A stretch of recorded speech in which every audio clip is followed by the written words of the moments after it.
জার্নিটা শুরু হয় ঢাকা মহাখালী বাস স্ট্যান্ড থেকে। আমি নিজে ক্লাস শেষ করে অ্যাপ্রন পরা অবস্থাতেই রওনা দিই যাতে কিনা একটু তাড়াতাড়ি পৌঁছাতে পারি, বাট ভয়াবহ জ্যাম ছিল সেদিন আমরা যখন ময়মনসিংহ উদ্দেশ্যে যাচ্ছিলাম, যার জন্য আমাদের পৌঁছাতে পৌঁছাতে রাত 10টা বেজে যায়। এটা নিয়ে আমরা অনেক বেশি টেনশনে ছিলাম, আমাদের বাড়ির লোকও অনেক বেশি টেন্স ছিল। বাট ফাইনালি আমরা পৌঁছালাম। আমাদের ওখানকার ফ্রেন্ড ময়মনসিংহ মেডিকেলে তিশা, ওর সাথে দেখা হলো, ও আমাদেরকে ওর হলে নিয়ে গেল। তো দেন ওখানে ওর ফ্রেন্ডসরা আমাদের জন্য অনেক কিছু বানিয়ে রেখেছিল আগে থেকেই, আমরা সেগুলো খেলাম। খেয়ে নিয়ে দেন আমরা ওর কলেজ দেখতে বেরোলাম। আসলে এই ট্যুরটা আগে থেকে কোনো প্ল্যান করা ছিল না, হঠাৎ করে আমার এক্সামও শেষ হয়ে গেল। দেন ওরা বলল যে চল গিয়ে ঘুরে আসি। আর ময়মনসিংহ থেকে যে জায়গাটাতে আমরা যাব সেইখানটা অনেক বেশি কাছে, আর তিশাও ছিল, আমাদের থাকার কোনো প্রবলেম হতো না। তো ফার্স্টে আমরা গেলাম ওর হসপিটালের ওখানটাতে। হসপিটালে ঢুকেই ভেতরে একটা এন্ট্রেন্সের ওখানে সুন্দর একটা গার্ডেন মতন করা, আমরা ওখানে বেশ কিছু ছবি টবিও তুললাম, ওখানে বেশ কিছুক্ষণ ঘুরলামও। মানে জায়গাটা বেশ সুন্দর করে সাজানো ছিল। অপোজিটেই ওদের হসপিটাল বিল্ডিং। হসপিটালের দিকটা ঘোরা শেষ করে আমরা ওর কলেজ বিল্ডিংয়ের দিকে গেলাম, যেখানে একাডেমিক ক্লাসগুলো হয়ে থাকে। ও আমাদেরকে অ্যানাটমি ডিপার্টমেন্টটা দেখাতে পেরেছিল, যদিও আমরা ভেতরে মিউজিয়ামগুলো দেখতে পারি নাই কারণ সব লকড ছিল রাতের বেলা। আমরা একটা জিনিস দেখলাম যে ওদের ওখানে বেশ অ্যাকুয়ারিয়াম মতন, অ্যাকুয়ারিয়াম ঠিক না, ওখানে কাইন্ড অফ ফোয়ারা ছিল, সেখানে কচ্ছপও ছিল অবশ্য, যদিও আমরা ভালোভাবে সেটা দেখতে পারি নাই, ওটাও ক্লপসিবল দিয়ে গেট দিয়ে আটকানো ছিল। দেন এখানকার ঘোরা শেষ করে আমরা যে এগিয়ে গেলাম নার্সিং কলেজের দিকে। এরিয়াটা অনেক বেশি হিউজ ছিল অ্যান্ড ভেতরে অনেক কিছু সাজানো গোছানো, শহীদ মিনারও ছিল। আর ওদের একাডেমিক বিল্ডিংয়ের পাশেই ওদের হল ছিল। তারপর আমরা গেলাম ডক্টরস ক্যান্টিনে, ওখান থেকে চা খেলাম, খানিকক্ষণ টিভিও দেখলাম। দেন ওর মেডিকেল এরিয়াটা ঘুরে ঘুরে দেখছিলাম, সেখানে কুক হাউস দেখতে পেলাম যেখানে কিনা ওদের হসপিটালে রান্না বান্না হয়। সেখান থেকে ও আমাদেরকে ডিএনএ পার্কে নিয়ে গেল, ওদের কাইন্ডা লেজার টাইম যেখানে স্পেন্ড করা যায় এরকম একটা জায়গা। জায়গাটা অনেক সুন্দর বলা যায়, বেশি ছোটও না আবার বড়ও না, বাট ভেতরটা অনেক সুন্দর গোছানো সাজানো। তবে বৃষ্টির কারণে সেদিন অনেক বেশি কাদা ছিল, আমরা ঠিকমতো হাঁটতেও পারছিলাম না, এরিয়াটা একদম জলকাদায় ভরে ছিল।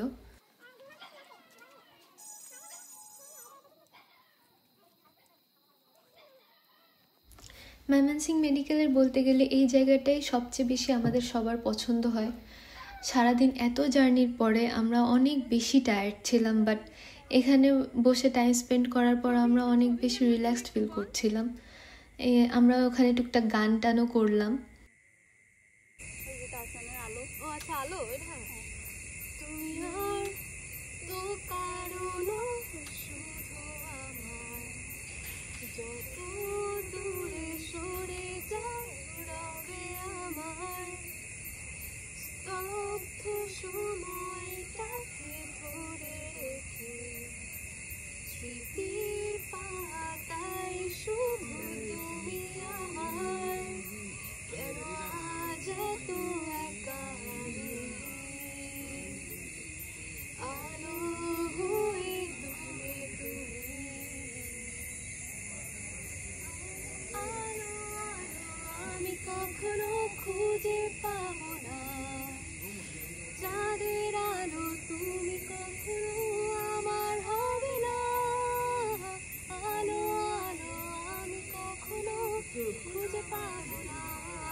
আমরা খুবই লাকি ছিলাম, আমরা যখন ওর কলেজে যাই পরের দিন ইন্টার্ন ডক্টরদের প্রোগ্রাম ছিল কলেজে, তো অডিটোরিয়ামের ওখানটাতে ডেকোরেশনের কাজ চলছিল।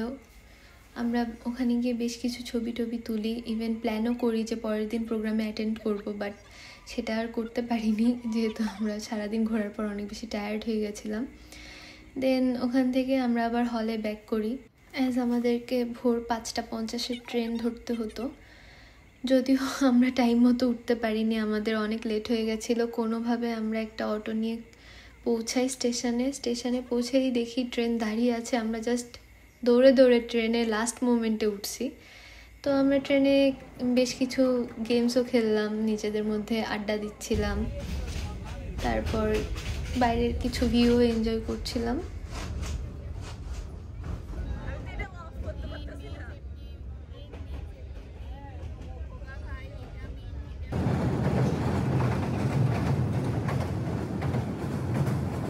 দেন আমরা পৌঁছে গেলাম জারিয়া স্টেশনে।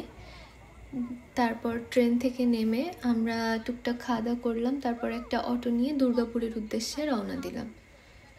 দুর্গাপুরে পৌঁছানোর পর সেখান থেকে আমাদের ছোট্ট একটা নদী পার হওয়া লাগলো। এখানে অটোতে আমাদের জনপ্রতি 50 টাকা করে লেগেছিল। দুর্গাপুর যেতে পথে আমরা কংস নদীও ক্রস করলাম। তারপর আমরা অটো থেকে নেমে নৌকাতে উঠলাম।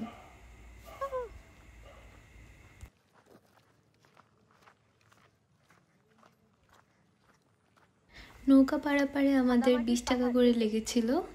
আমরা নৌকাতে ওঠার পরে বেশ কিছুক্ষণ গানও করেছিলাম নিজেদের মধ্যে। ও একটা কথা, আমাদের কিন্তু ট্রেনে কোনো টিকিট লাগে নাই, আমরা টিকিট ছাড়া ট্রেনে চড়েছি।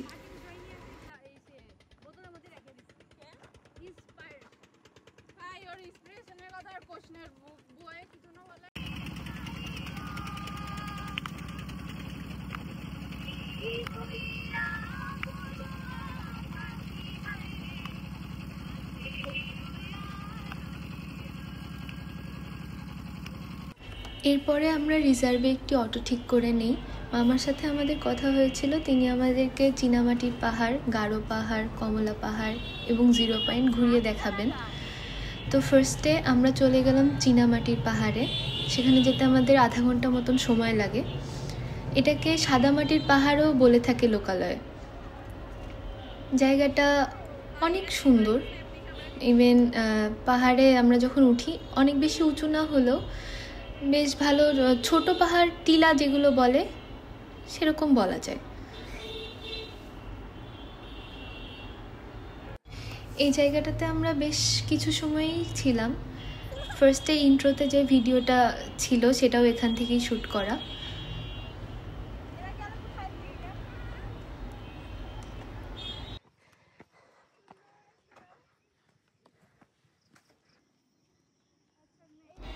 এই জায়গাটা দুর্গাপুরের বিরিশিরিতে।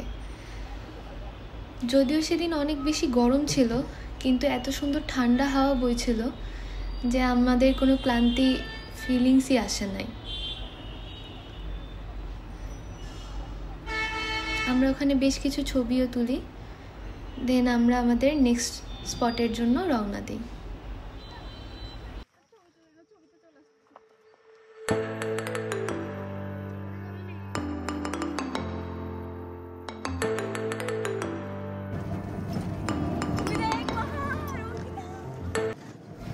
যেতে যেতে আমরা পাহাড়ের অনেক ভিউ এনজয় করছিলাম।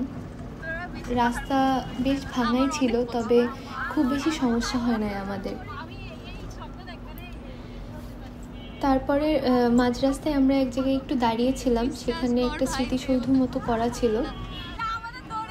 সেটা টঙ্ক ও কৃষক আন্দোলনের পথিকৃৎ নেত্রী হাজংমাতা শহীদ রাশিমণির স্মরণে তৈরি করা।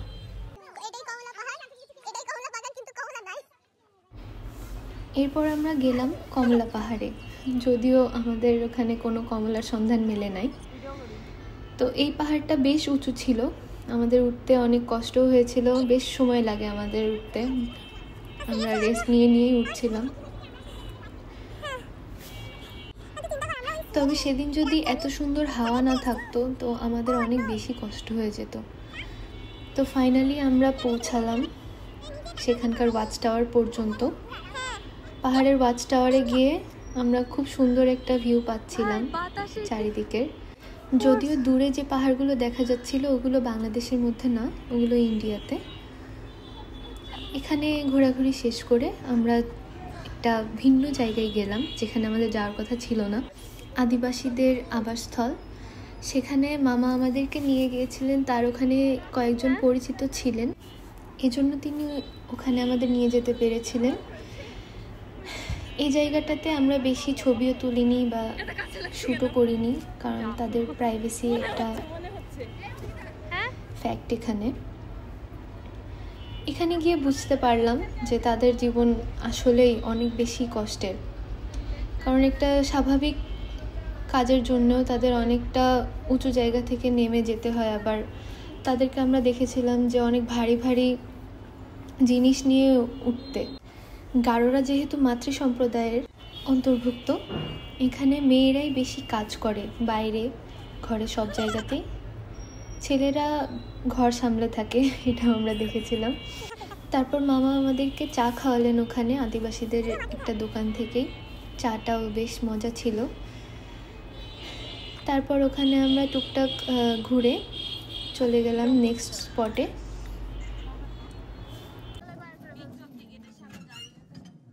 রানীখং চার্চ, এই জায়গাটা এত শান্তিপূর্ণ, সেখানে বেশি লোকও ছিল না আমরা যখন গিয়েছিলাম। পাশে রানীখং উচ্চ বিদ্যালয় ছিল। তো আমরা চার্চের ভেতরে আর ঢুকিনি, বাইরেতেই কিছুক্ষণ ঘুরে দেন ওখান থেকে চলে আসি।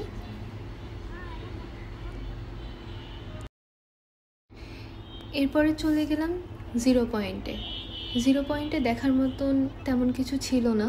আমরা একটু হেঁটে বর্ডার লাইন ঘেঁষে একটা নদীর পাড়ে গেলাম। নদীটার নাম আমার ঠিক মনে আসছে না যদিও। ওখান থেকে নৌকা করে অবশ্য অনেকে ঘুরতে যায় ইন্ডিয়ার সীমান্তে, কিন্তু আমরা আর তা করিনি। আমরা ওখান থেকে ব্যাক করি তাড়াতাড়ি, যেহেতু এরপরে আমাদেরকে পাঁচগাঁও যেতে হবে। এটাই আমাদের দুর্গাপুরের লাস্ট স্পট ছিল। আমরা মামাকে তার ভাড়াটা দিলাম। 700 টাকা ঠিক করেছিলাম, যদিও মামাকে আমরা 800 টাকা দেই। মামা আমাদেরকে চায়ের ট্রিট দিয়েছিলেন। দেন আমরা আরেকটা অটো চেঞ্জ করে পাঁচগাঁওয়ের দিকে রওনা দিই। যেতে পথে আমরা আমাদের লাঞ্চটাও সেরে নিই। নিরিবিলি বলে একটা হোটেলে আমরা বসেছিলাম। পরিবেশটা বেশ ভালোই ছিল এবং খাবারও মজা ছিল, বাজেট ফ্রেন্ডলিও ছিল। পাঁচগাঁওয়ে যাওয়ার রাস্তাটা অনেক সুন্দর, চারিদিকে এত উঁচু উঁচু পাহাড় দেখা যায়, সবই ইন্ডিয়ার সীমান্তে। অটো ভাড়াতে আমাদের 600 টাকা মতন লেগেছিল। দেন আমরা অটো ছেড়ে দিয়ে একটা ছোট্ট নদীর মতন অংশ পার হই। হেঁটে হেঁটে যদিও পার হওয়া যেত, আমরা ভুল করেছিলাম, নৌকাতে আমাদের 10 টাকা করে গেল। তারপরে আরও একবার আমাদের অটোতে উঠতে হলো, 30 টাকা করে লেগেছিল জনপ্রতি। আমরা তারপর পৌঁছালাম পাঁচগাঁওয়ের পাহাড়গুলোই আমাদের সেদিনকার ঘোরার মধ্যে সবচেয়ে উঁচু পাহাড় ছিল। তো আমরা ওখানে বেশ খানিকক্ষণ ছিলাম। ইভেন আমরা অ্যাট আ মোমেন্ট ইন্ডিয়ার সীমান্তেও চলে গেছিলাম, সেটা নিয়ে বিজিবি অনেক বকা দিয়েছিল আমাদের, যদিও ইট ডাজন্ট ম্যাটার।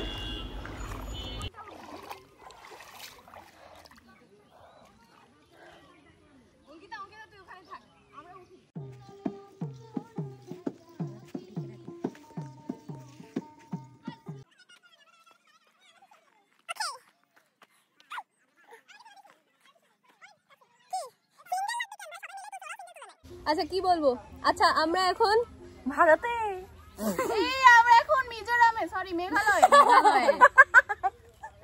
আচ্ছা মেঘালয়, যেটা কিনা আমাদের ওখানে পাঁচগাঁও বলতেছে। यस বর্ডার লাইন না, বর্ডার লাইন। আমি সবার উপরে। চুপ কর।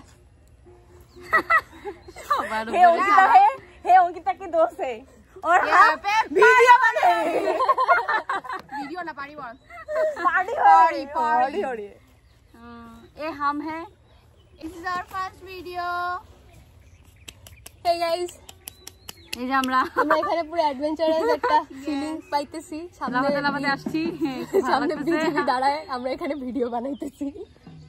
পানি পার হয়ে পাহাড়ে উঠেছি। হ্যাঁ, খুব মজা লাগছে আমাদের। অঙ্কিতার ফেস কেটে যাচ্ছে, অনেক গরম লাগছে সাথে। আমি সবার উপরে গাইস।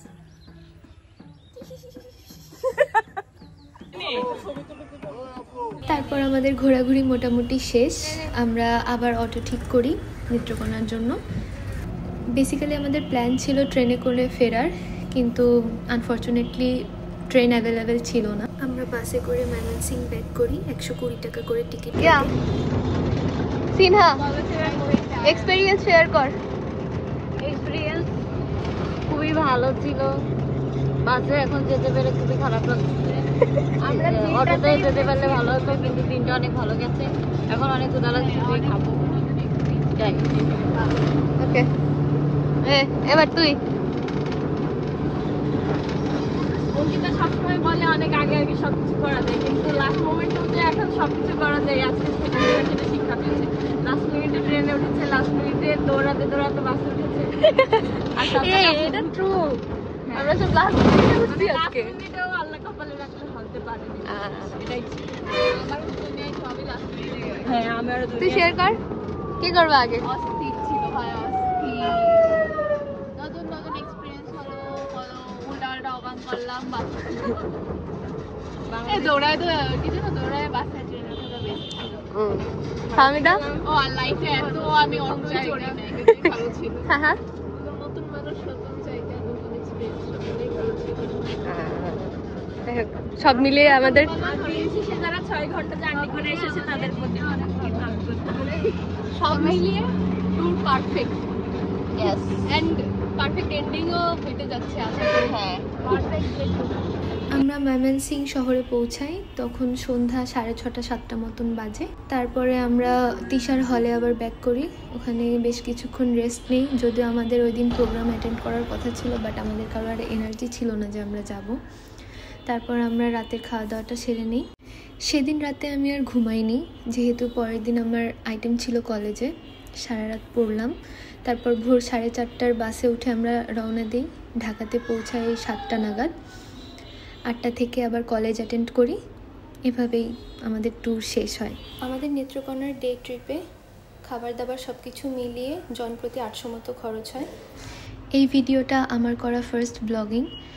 আই হোপ আপনাদের ভিডিওটা ভালো লেগেছে। কমেন্ট সেকশানে জানাবেন কি কি ঠিক করা উচিত আমার।